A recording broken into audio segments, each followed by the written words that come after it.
Bom, gente, então vamos dar continuidade aqui à nossa programação, fazer uma breve apresentação do professor Silvio. Breve é só um modo educado de dizer, né? Porque o currículo breve do Silvio é bastante extenso.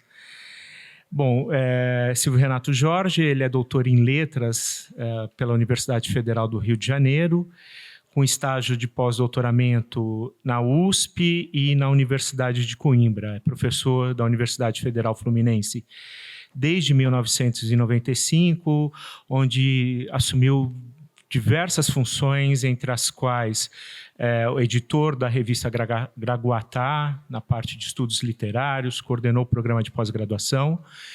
E eu também destaco o trabalho que o Silvio vem tendo ao longo da carreira dele, como representante da nossa área em diversas instâncias. Silvio foi coordenador adjunto da CAPES, na área de Letras e Linguística, e também foi do comitê assessor do CNPq, foi presidente da ANPOL e presidente dessa associação, né, na qual hoje ele está como conferencista, a Abraplip. É um pesquisador que trabalha com um tema, né, sobre literatura portuguesa, literatura colonial, África, que é um tema que vai atravessar a conferência de hoje também, né, o título da conferência, Habitar Portugal, Migrações na Narrativa Portuguesa. O Silvio é um autor de vários livros, organizou várias coletâneas, entre as quais eu destaco 25 de abril, 50 anos depois, Recordar, Refletir, Reimaginar, Circulação Literária e Cultural em Los Mundos de Língua Portuguesa, Literaturas Africanas de Língua Portuguesa, Transições, e 3 volumes da coleção Trânsitos e Fronteiras Literárias, entre inúmeros outros capítulos de livros, artigos. É um prazer tê-lo aqui na UEL, Silvio, para dar essa conferência. É um prazer estar aqui do seu lado. A gente tem uma trajetória, né, de pesquisa e que se coincide em vários momentos, e estar aqui com você é um momento muito especial. Obrigado. Obrigado, Fred. Começo por agradecer ao Silvio e à diretoria da Abraplip o convite para estar aqui hoje conversando com vocês, que no fundo é uma conferência que fala um pouco sobre o meu projeto de pesquisa atual, e agradecer o convite ao Fred para me apresentar. Somos amigos há uns 20 anos, né? No tempo em que os dois tinham cabelo e nenhum dos dois tinha cabelo branco, né? Nos conhecemos no Mampol, em São Paulo, na PUC de São Paulo. E é sempre um prazer vir a Londrina, é sempre um prazer, obviamente, estar aqui na Abraplip. Então, eu vou começar a leitura para não atrasar, e vamos nós. Começa essa fala trazendo 2 epígrafes que não são, obviamente, autoexplicativas. Espero que ambas sugiram o caminho de leitura que estou a seguir, e prometo retomá-las mais tarde, quando enfim se fará necessário a elas voltar. A primeira é de Donatella di Cesare, filósofa italiana, que nos propõe a criação de uma filosofia da migração. E diz: o migrante acena para a possibilidade de um mundo configurado de outro modo. Representa a desterritorialização, a fluidez da passagem, a travessia autônoma, a hibridação da identidade. O migrante desmascara o Estado, da margem externa, interroga seu fundamento, aponta o dedo para a discriminação. Relembra o Estado de sua constituição histórica, descrê de sua pureza mítica. E por isso obriga-o a repensar-se. Nesse sentido, a migração traz consigo uma carga subversiva. Fim de citação. A segunda epígrafe é de Walter Ugumãe, retirada do romance O Apocalipse dos Trabalhadores, e está presente em um trecho do texto no qual o narrador retoma o pensamento de Andrei, imigrante ucraniano a trabalhar em uma cidade do interior de Portugal, cuja presença na obra, mesmo marcante, constitui-se como a de uma personagem secundária, sendo o namorado de Quitéria, esta sim, uma das personagens centrais, mulher há dias que procura desculpem, que procura inicialmente no jovem. Vou retomar, desculpem. Esta sim, uma das personagens centrais, mulher há dias que procura inicialmente no jovem corpo apenas a virilidade e a beleza, para mais tarde encontrar, em meio a todas as dificuldades de comunicação entre eles, um caminho de afeto e possibilidade amorosa. Diz o narrador sobre ele, então. E depois de feito o trabalho, regressava para casa, onde gradualmente, e entendendo que 300 euros por mês não o salvariam da morte num país como Portugal, precisava de conseguir um contrato, precisava de ganhar um pouco mais. Bem, muito do que tenho feito em termos de investigação acadêmica possui um forte vínculo com a preocupação de entender esse tempo em que vivo, seus contornos nem sempre claros e legíveis, sobretudo quando observo o mar de pessoas que habitam os espaços por onde circulo, confrontando minha face e minhas angústias, nem sempre tão aparentes assim. E isso, essa preocupação em associar o que pesquiso à compreensão dos dias por que passo, não vem de hoje. Talvez não seja um fato aleatório o neto de imigrantes portugueses pobres, oriundo de uma família de mulheres fortes e afetuosas, ter procurado nos romances de Olga Gonçalves há mais de 25 anos justamente as vozes desses dois tipos de personagens. Ou mesmo, alguns anos antes, o jovem que se encantou com romances que falavam sobre a Revolução dos Cravos, e foram tantos retratos de um amigo enquanto falo, de Eduardo Dionísio, O Dia dos Prodígios, de Dia Jorge, por exemplo, ter optado por aprofundar os estudos sobre Horas Guardai, daquela mesma Olga Gonçalves, encontrando ali, talvez, não só uma demanda que gostaria de observar em seu próprio país, mas também a reflexão sobre o quanto as revoluções, mesmo que mudem a vida política de um país, só alcançam o futuro como um movimento utópico, como um horizonte de possibilidades que teima em não escorrer por entre os dedos. Foi por isso ainda, por tentar compreender o meu tempo, que há 10 anos, em 2015, em uma mesa redonda do 25º Congresso da Abraplip, tornei a olhar para o crescimento do conservadorismo no Brasil e para o reavivamento, já naqueles anos, de um olhar nostálgico sobre a ditadura, presente nos discursos de uma certa direita que se extremava em propagar a depreciação de mulheres, negros e gays. Muitos de nossos políticos e mesmo boa parte de nossa população perdia naquele momento a vergonha de expressar publicamente o conservadorismo tacanho e vulgar que nunca os abandonara. O resultado disto todos sabemos. Acompanhamos dia a dia nas páginas de nossa imprensa, também ela muitas vezes conivente com tais políticos e preocupada em revestir de civilidade um discurso deletério e obtuso, porque vê nessas pessoas a possibilidade de manter por aqui tudo como sempre esteve, um país composto por massa de trabalhadores explorados, sem acesso a condições dignas de vida, e que, com sua fome e pobreza, sustenta os parcos novos bilionários que, dia sim, dia não, aparecem por aí. De meu lado, o que poderia então fazer? Buscar na minha seara literária, mais especificamente a literatura portuguesa, aquelas obras que problematizaram a presença do imaginário salazarista em Portugal, bem como, um pouco depois, o estreito vínculo estabelecido entre esse imaginário e o pensamento colonial europeu, sobretudo aquele que se constituiu a partir do final do século XIX. Vejam, portanto, que pensar o meu tempo não significa me limitar a ele, mas perceber nas entranhas das sociedades que nos cercam, brasileira, portuguesa, angolana, a persistência de vínculos há muito esquecidos ou disfarçados, que revelam a intensidade do existir na confluência desses diversos momentos, existir em meio ao olhar que, se voltando para o passado, recupera as ruínas daquilo que, no final das contas, ainda somos debaixo de nossas peles. Mesmo após tudo o que se disse acerca da modernidade líquida em que aparentemente estamos, ainda vivenciamos um mundo ancorado em estruturas coloniais. O embate entre russos e ucranianos nos diz isso. O brado vivo do colonialismo, todavia, se mostra ainda mais forte no mesmo lugar de onde nunca esteve ausente, na terra hoje devastada de Gaza, e nos milhares de corpos que se amontoam destroçados por bombas e pela fome, na insanidade pública de homens que veem na aniquilação do outro, daquele que para eles é hoje o estrangeiro exemplar, o caminho para um futuro seguro. Planeja-se a troca de vidas por resorts à beira-mar, e a morte diária de crianças, idosos, mulheres e homens, estampada que está nas telas da televisão e dos celulares, é a imagem que não parece incomodar aqueles que movem a roda financeira do mundo.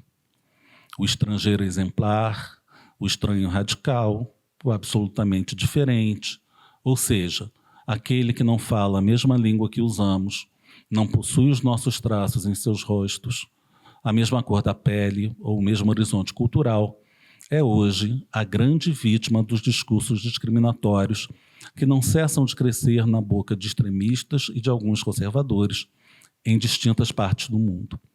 Se por aqui, em terras tupiniquins, tivemos a nossa cota de políticos que defenderam torturadores no Congresso e de lá não saíram presos como deveriam, apesar de haver uma forte probabilidade que saiam presos na semana que vem.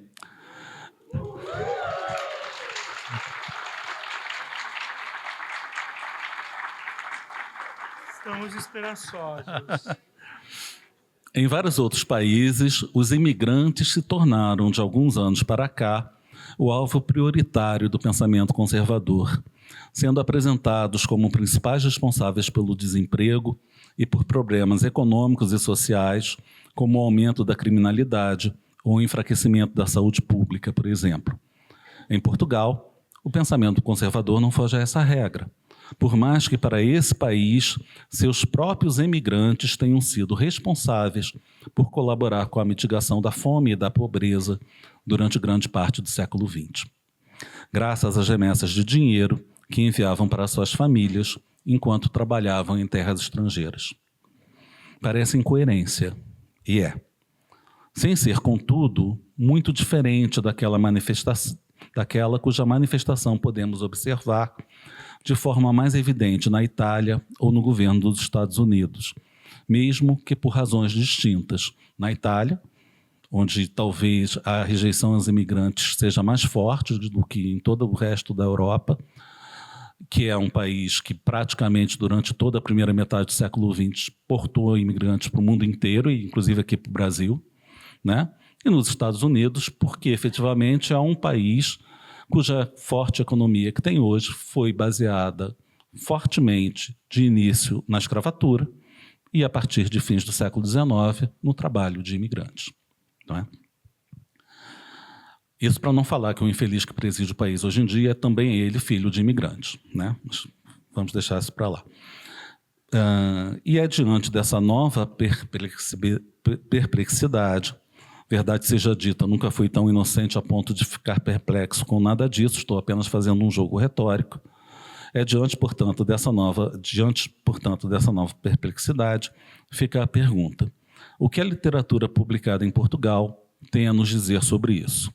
O que pensa essa literatura sobre as sucessivas levas de imigrantes que chegaram ao país ibérico nos últimos 25 anos? Desde os fins do século XX, a sociedade portuguesa tem sido confrontada com fluxos migratórios que seguem em direção contrária à tradicionalmente observada durante o longo período em que, basicamente, o país exportou mão de obra barata para outros países europeus, assim como para os Estados Unidos, o Canadá e o Brasil, e colonos para os territórios africanos, sobretudo na década de 50 do século XX. A forte presença de retornados e africanos no país, notada já nos anos de 1970, como consequência do fim de seu longo trajeto colonial, somaram-se imigrantes vindos de outras regiões, sobretudo do leste europeu. Na literatura, esse influxo parece, de forma ainda discreta, mas já consistente, seja pela escrita de romancistas consolidados no panorama do país, como Maria Velho da Costa, Lídia Jorge, Antônio Lobo Antunes, seja pela mão de escritores que compõem uma segunda ou mesmo terceira geração de imigrantes de origem africana, como Jaimília Pereira de Almeida e Joaquim Arena, autores que cresceram em Portugal e lá constituíram suas histórias de vida, ou, no caso de Arena, a história de parte expressiva dela, visto que há alguns anos o autor passou a ter residência em Cabo Verde. Movido por esse meu tempo, cada vez mais conturbado e incoerente, o que pretendo investigar agora, passados esses 10 anos do 25º Congresso, é, portanto, como as obras de tais autores interrogam o imaginário em torno da imigração e do acolhimento, e a referida imagem do outro radicalmente diferente, que apontei no início da fala. Por isso, e já agora começo a cumprir um pouco a minha promessa, na epígrafe de Donatello de Cesare, com que abri esta apresentação, busquei destacar a figura do migrante como uma daquelas que possibilitam um mundo configurado de forma diversa, apontando para a ideia de desterritorialização e de fluidez. Além disso, e olhando para outro lado, o texto da filósofa italiana também realça a tensão política gerada por sua presença, confrontada por um Estado que impõe barreiras à entrada e à permanência de estrangeiros, revelando seu caráter excludente e, muitas vezes, discriminatório. Talvez seja nesse eixo tenso entre acolhimento e recusa, muito mais recusa do que acolhimento na maioria dos casos, sobretudo daquelas pessoas oriundas da África, que se possa pensar o contexto atual e os elementos que servem de ponto de partida para as discussões levantadas pela literatura que a ele se refere. De imediato, seria possível considerar no conjunto a que me refiro 2 grandes grupos de obras literárias. O primeiro refere-se a textos que tomam como personagens centrais ou não aqueles imigrantes oriundos do leste europeu, uma população que aumentou consideravelmente em Portugal já com a Guerra da Bósnia, entre 1992 e 95, e que desde então não para de crescer, principalmente após o início dos conflitos militares na região da Ucrânia, em 2022. O segundo grupo, por sua vez, está relacionado às obras produzidas por migrantes africanos e por seus descendentes, como disse, uma população presente em Portugal desde pelo menos o século XV, ainda que pouco referida e que ganha maior visibilidade com o fim do colonialismo português na África, com as guerras civis que o seguiram e se amplia paulatinamente com o passar dos anos. Nesse contexto, importa elencar de forma preliminar um conjunto de obras que assinalam a presença desses corpos migrantes, propondo a todos um grupo de textos do qual certamente não darei conta nesta apresentação e não tenho mesmo qualquer pretensão de fazê-lo, para oferecer a todos um panorama de títulos que merecem nossa atenção, sabendo que estabelecem reflexão instigante sobre tal processo. São elas O Vento Assobiando nas Gruas, de Lídia Jorge, A Sopa, de Filomena Marona Beja, Náufragos do Mar de Palha, de João Medina, O Meu Nome é Legião, de Antônio Lobo Antunes, O Sol da Meia-Noite, de Manuel da Silva Ramos, Mira, de Maria Velho da Costa, O Apocalipse dos Trabalhadores, de Walter Hugo Mãe, Os Pretos, de Pousa Flores, de Aida Gomes, Essa Dama Bate Boé, de Ara Monteiro. A essa lista de 9 romances, acrescento ainda mais alguns que não podem ser deixados de lado por quem se interessa pelo tema. Dentro do universo já publicado por Djaimília Pereira de Almeida, autora sobre a qual tenho desenvolvido análises acerca da presença de Lisboa em seus romances como espaço urbano, histórica e ideologicamente demarcado, creio ser importante atentar para romances como Esse Cabelo, Luanda, Lisboa, Paraíso, As Telefones e Maremoto, nos quais a existência de personagens migrantes é não só significativa, como também serve de elemento desencadeador do que se conta.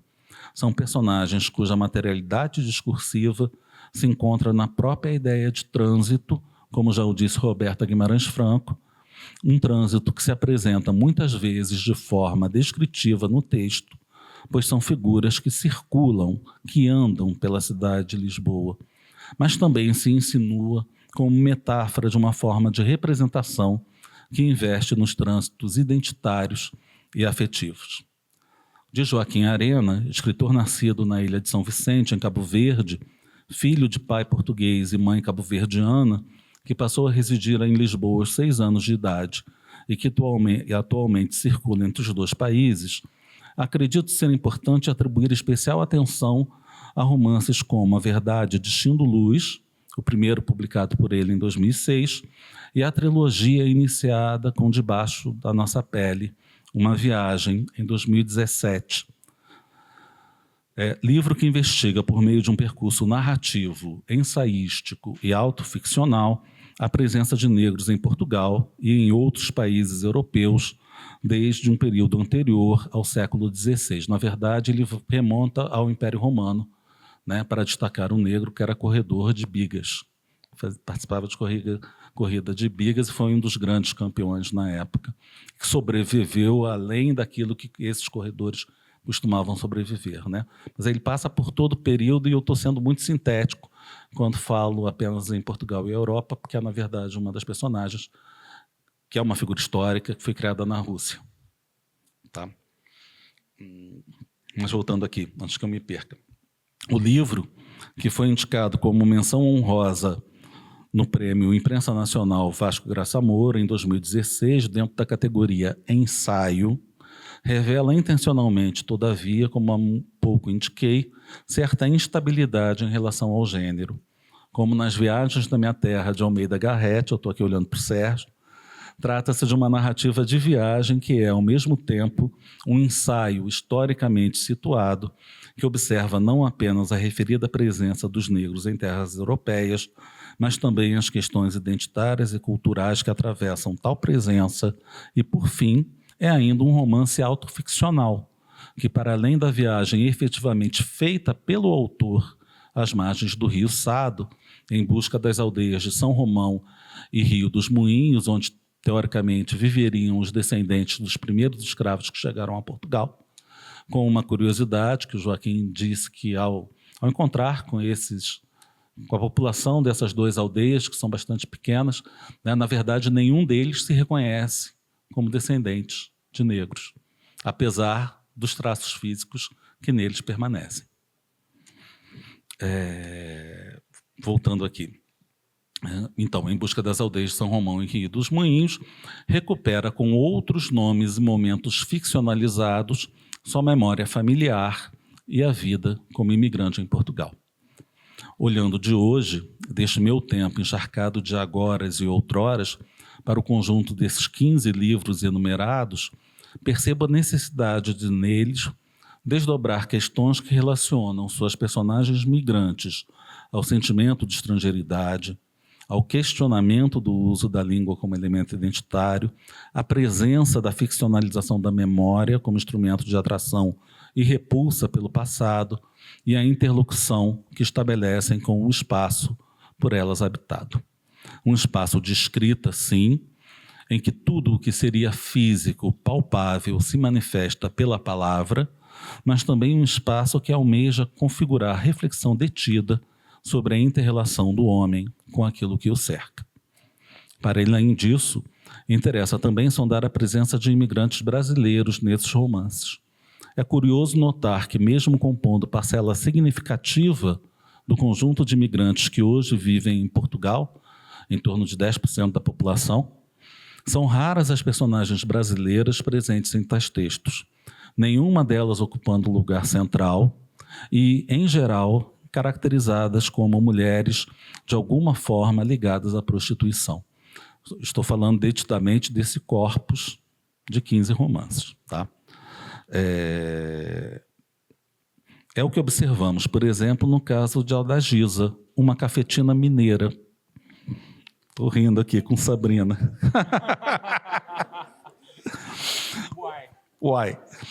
Uma cafetina mineira que aparece nos 2 capítulos finais de Mira, o último romance publicado por Maria Velho da Costa, antes de falecer, e ela surge como gerente da casa de prostituição no Porto, para o qual a personagem que dá título ao livro é levada à força.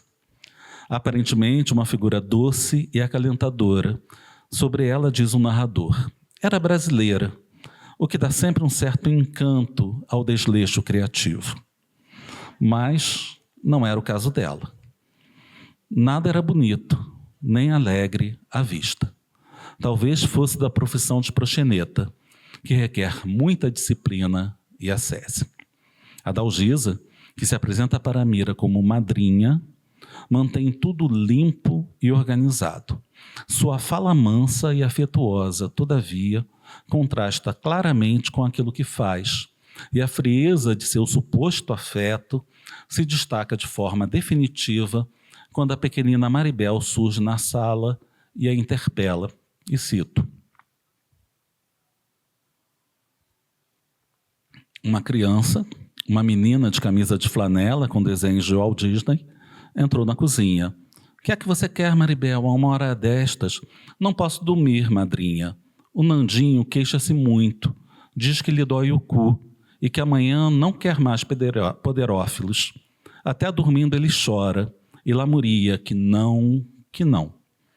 Mais tarde, sem sequer se comover com o sofrimento de Nandinho, pelo contrário, após rir da reclamação da pequena Maribel por ter de limpar o irmão sempre que se sujava, já que a mãe não lá estava, diz para ela: para a cama, Bebel, que amanhã, menina, você tem senhores que vêm de fora, estrangeiros, e um deles até lhe vai trazer uma casinha para suas Barbies com piscina, onde você vai poder botar água, até um peixinho vermelho, pequenininho, sabia? Os poderófilos, os amigos do poder aí, estão usando os pequenos corpos que são geridos pela proxeneta, aos quais têm acesso em virtude do seu poder financeiro.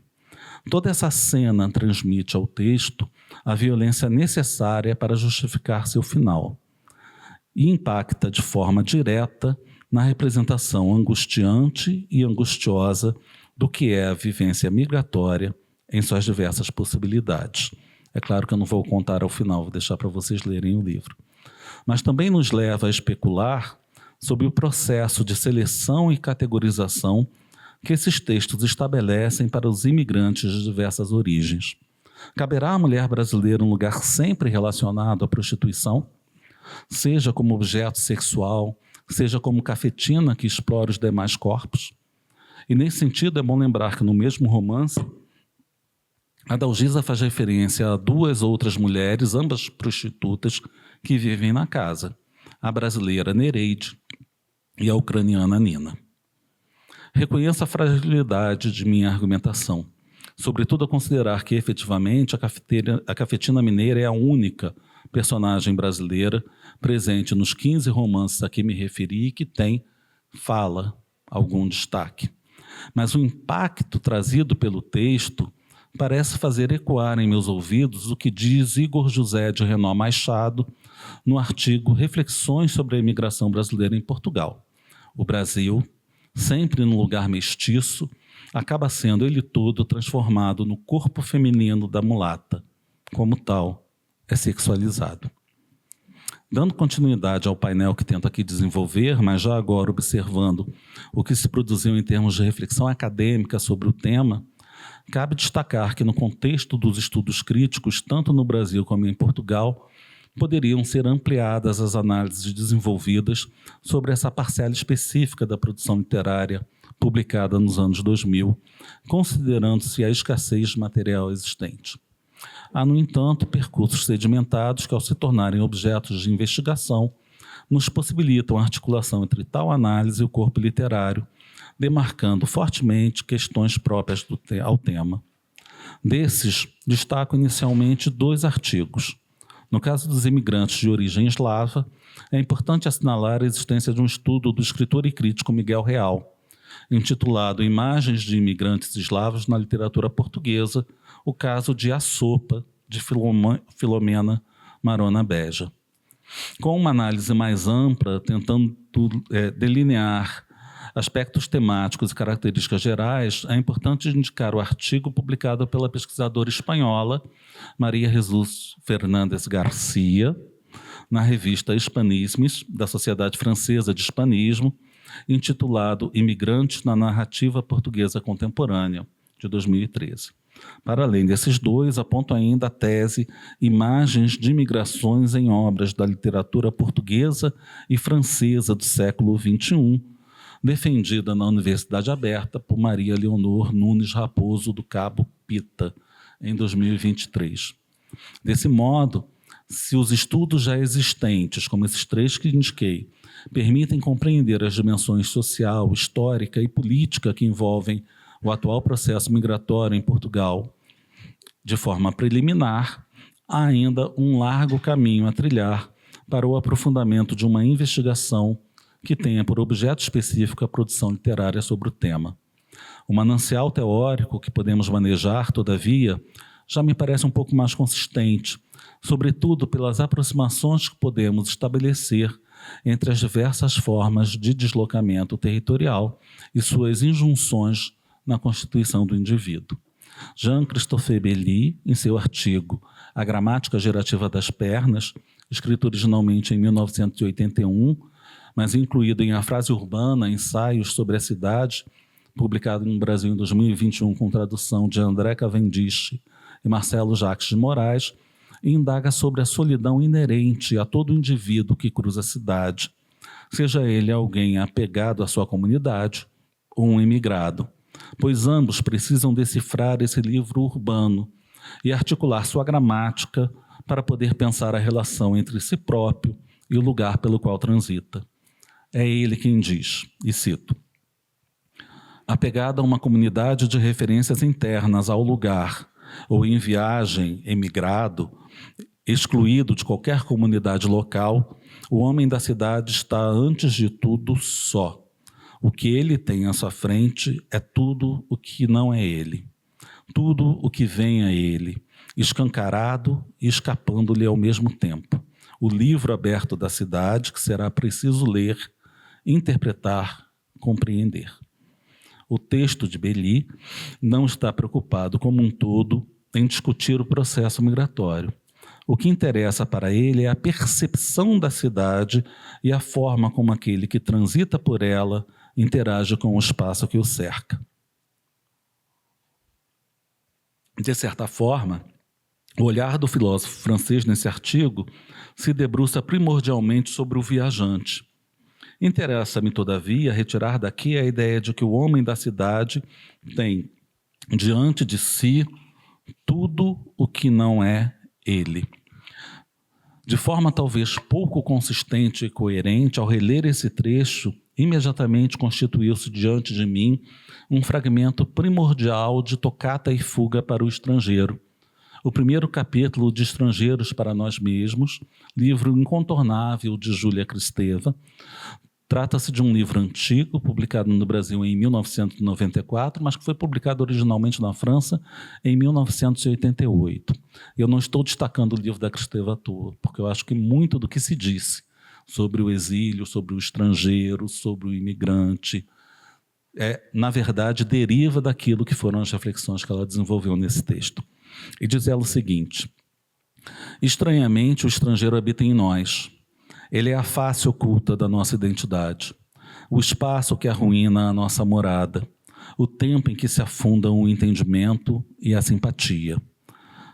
Por reconhecê-lo em nós, poupamo-nos de ter que detestá-lo em si mesmo. Sintoma que torna o nós precisamente problemático, talvez impossível.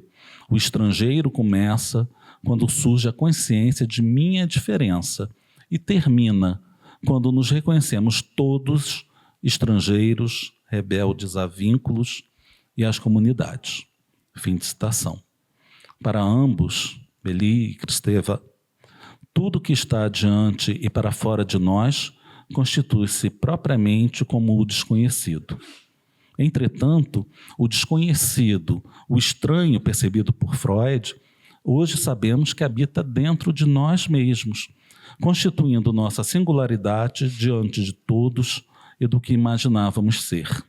Assim, confrontar o estrangeiro, o imigrante, revela para mim a minha própria singularidade. Essa percepção atravessa por distintos caminhos, tanto o que lemos sobre o exilado, em Edward Said e Hannah Arendt, quanto o que diz de Cesare, leitora que é de todos esses nomes agora referidos. E por isso, talvez, suas vozes nos ajudem a compreender melhor o modo como a literatura interroga a existência descontínua desses corpos em trânsito. Um detalhe final: faltou, como já devem ter percebido, retomar a segunda epígrafe, aquela retirada do romance de Walter Ugumãe. Mas talvez eu estivesse mentindo. Aqui, quando afirmei que as epígrafes não eram autoexplicativas. Esta segunda é sim, posso até ler de novo para vocês, muito clara no que diz e na sua relação com tudo o que eu falei. A percepção da miséria, a falta do contrato de trabalho, apresenta, a partir de Andry, o estado precário de todo aquele que segue para além de seu país em busca de uma vida melhor. Uma coisa é o sonho, outra, bem diferente, o que se encontra no território de destino. Os tais 300 euros que mal lhe dão sustento. Se bem que para a personagem, para além dos sonhos desfeitos, da impossibilidade de algum modo, ajudar no sustento dos pais, nela se materializa também o drama da incomunicabilidade, o ter de dizer e não conseguir dizer, porque não conhece aquela língua. O quase poço sem fundo de uma solidão que ultrapassa a posse do corpo desejado de sua amante. Mas isso fica para depois, para quando vocês o conhecerem melhor após a leitura de O Apocalipse dos Trabalhadores. Muito obrigado.